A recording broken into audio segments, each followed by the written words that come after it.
Welcome to দিশার exam guide. প্রিয় চাকরি প্রার্থী বন্ধুরা, তোমরা যারা বন সহায়ক পদের জন্য ইন্টারভিউ দিচ্ছ তাদের জন্য এই ভিডিওটি অত্যন্ত গুরুত্বপূর্ণ। শুধুমাত্র দক্ষিণ চব্বিশ পরগনা জেলার জন্য নয়, অন্যান্য জেলার প্রার্থীদের জন্যও কিন্তু এই ভিডিওটি অত্যন্ত গুরুত্বপূর্ণ। তোমরা যারা সামনে ইন্টারভিউ দিতে চলেছ অবশ্যই কিন্তু এই ভিডিওটি দেখে নেবে, কারণ এই ভিডিওটিতে আমি আলোচনা করেছি দক্ষিণ চব্বিশ পরগনা জেলা ও জেলার বাইরের প্রশ্ন ও উত্তর এখানে মোট 24টি প্রশ্ন নিয়ে আমি আলোচনা করেছি। ইন্টারভিউ দিতে যাওয়ার আগে অবশ্যই তোমরা দেখে নিও বন্ধুরা। তাহলে প্রশ্ন উত্তরগুলো শুরু করার আগে অবশ্যই চ্যানেলটি সাবস্ক্রাইব করে নিও ও পাশে থাকা বেল বাটনে ক্লিক করে দিও। আর যারা ইতিমধ্যেই চ্যানেলটি সাবস্ক্রাইব করে নিয়েছো তাদেরকে অসংখ্য ধন্যবাদ জানিয়ে শুরু করছি আজকের প্রশ্নগুলি। দক্ষিণ চব্বিশ পরগনা জেলার আয়তন কত? উত্তর ৯,৯৬০ বর্গ কিলোমিটার। ২, দক্ষিণ চব্বিশ পরগনা জেলার মোট লোক সংখ্যা কত? উত্তর ৮১,৫৩,১৭৬ জন। উত্তর জনঘনত্ব কত? উত্তর প্রতি বর্গ কিলোমিটারে ৮১৯ জন। ৪, এই জেলার সাক্ষরতার হার কত? উত্তর ৭৮.৫৭%। ৫ নম্বর প্রশ্ন, সদর শহর কোনটি? আলিপুর। দক্ষিণ চব্বিশ পরগনা জেলার সদর শহর কোনটি? উত্তর আলিপুর। ৬ নম্বর প্রশ্ন, দক্ষিণ চব্বিশ পরগনার প্রধান বন্য প্রাণী কি? উত্তর বাঘ। ৭ নম্বর প্রশ্ন, এই জেলার প্রধান নদীর নাম কি? উত্তর মাতলা, বিদ্যাধরী, গোসাবা, সপ্তমুখী, রায়মঙ্গল। গোসাবা বন্ধুরা, এটা গোসা লেখা হয়েছে, এটা গোসাবা হবে। মাতলা, বিদ্যাধরী, গোসাবা, সপ্তমুখী, রায়মঙ্গল। ৮ নম্বর প্রশ্ন, এই জেলার মহকুমার সংখ্যা কটি? উত্তর ৫টি। আলিপুর, ক্যানিং, ডায়মন্ড হারবার, কাকদ্বীপ, বারুইপুর। ৯ নম্বর প্রশ্ন, দক্ষিণ চব্বিশ পরগনা জেলায় গ্রাম পঞ্চায়েত কটি? উত্তর ৩১২টি।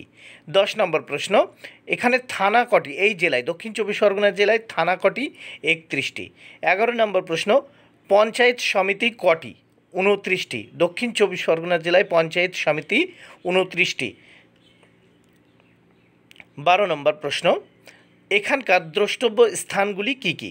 উত্তর সুন্দরবন, লেথিয়ান দ্বীপ, হ্যালিডে দ্বীপ, বকখালি, সজনেখালি, গোসাবা, কাকদ্বীপ, ফ্রেজারগঞ্জ। ১৩ নম্বর প্রশ্ন, সুন্দরবন জাতীয় অরণ্য কোন জেলায় অবস্থিত?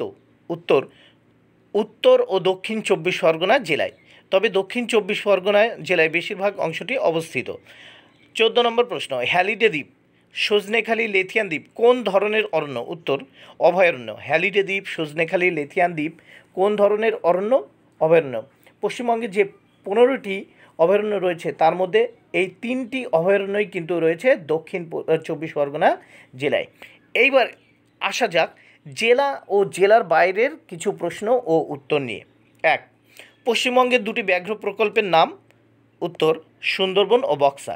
২, সামাজিক বন সৃজন কাকে বলে? উত্তর সমাজের সর্বস্তরের মানুষকে যুক্ত করে তাদের উন্নতিকল্পে যে বন সৃজন করা হয় তাকে সামাজিক বন সৃজন বলে। ৩ নম্বর প্রশ্ন, পরিবেশ সুরক্ষা আইনের মূল লক্ষ্য কী? উত্তর পরিবেশের সুরক্ষা ও উন্নতি বিধান। ৪ নম্বর প্রশ্ন, কুলিক পাখিরালয় কোথায় অবস্থিত? উত্তর দিনাজপুর। ৫ নম্বর প্রশ্ন, সাইলেন্ট স্প্রিং পরিবেশ বিষয়ক বইটির রচয়িতা কে? উত্তর র্যাচেল কারসন। ৬ নম্বর প্রশ্ন, চিপকো কথার অর্থ কী? উত্তর জড়িয়ে ধরা। ৭ নম্বর প্রশ্ন, হ্যালিডে দ্বীপ কোথায় অবস্থিত? উত্তর দক্ষিণ চব্বিশ পরগনায়। ৮ নম্বর প্রশ্ন, গরুমারা অভয়ারণ্য কোথায় অবস্থিত? উত্তর জলপাইগুড়ি। ৯ নম্বর প্রশ্ন, পশ্চিমবঙ্গের রাজ্যপালের নাম কি? উত্তর জগদীপ ধনখড়। ১০ নম্বর প্রশ্ন এবং শেষ প্রশ্ন, শুশুনিয়া পাহাড়, বিহারীনাথ পাহাড় কোথায় অবস্থিত? উত্তর বাঁকুড়া। বন্ধুরা, ইন্টারভিউ ভিডিওটি যদি ভালো লাগে অবশ্যই চ্যানেলটি সাবস্ক্রাইব করে নিও ও পাশে থাকা বেল বাটনে ক্লিক করে দিও। Thank you very much. Keep watching my channel and my video.